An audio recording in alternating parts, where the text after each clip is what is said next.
Hey guys, Trump recently stated the U.S. will recognize Jerusalem as the capital of Israel. Thank you. You're welcome. When I came into office, I promised to look at the world's challenges with open eyes and very fresh thinking. We cannot solve our problems by making the same failed assumptions and repeating the same failed strategies of the past. Old challenges demand new approaches. My announcement today marks the beginning of a new approach to conflict between Israel and the Palestinians. In 1995, Congress adopted the Jerusalem Embassy Act, urging the federal government to relocate the American embassy to Jerusalem and to recognize that that city, and so importantly, is Israel's capital.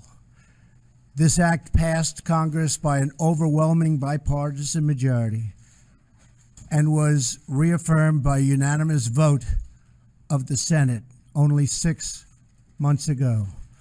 Yet for over 20 years, every previous American president has exercised the law's waiver, refusing to move the U.S. Embassy to Jerusalem or to recognize Jerusalem as Israel's capital city. Therefore, I have determined that it is time to officially recognize Jerusalem as the capital of Israel.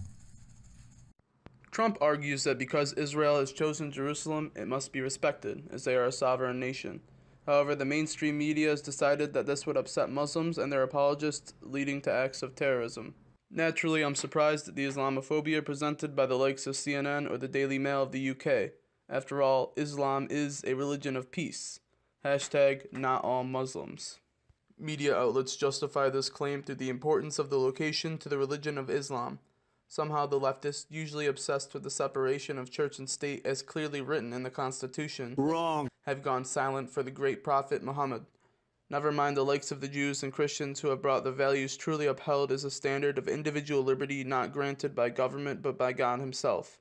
Surely people who value the prosperity of the country of the U.S. should value the symbolism of Jerusalem as well as the interest of a potentially free state. The likes of Sharia law as well as Islamic values in general have no place in Western society nor any other modernized free land.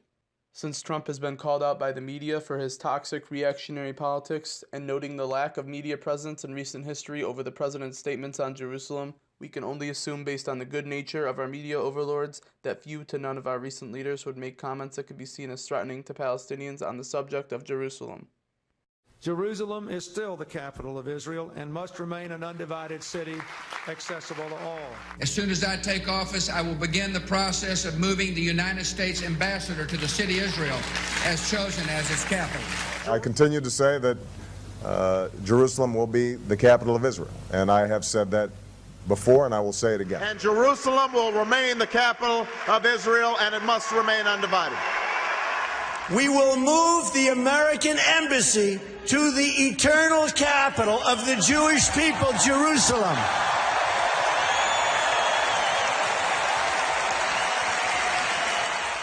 Therefore, I have determined that it is time to officially recognize Jerusalem as the capital of Israel. While previous presidents have made this a major campaign promise, they failed to deliver. Today, I am delivering. I've judged this course of action to be in the best interests of the United States of America and the pursuit of peace between Israel and the Palestinians. Yes, there are many good people who call themselves followers of Muslim ideology, but the ideology itself is inherently more inflammatory than any liberal could dare dream a conservative would incite. Nowhere else but the Middle East will you find the most vile actions taken against the interests of homosexuals, women, and forget about transgenders. The liberal utopia and Islamic values cannot and will not coincide.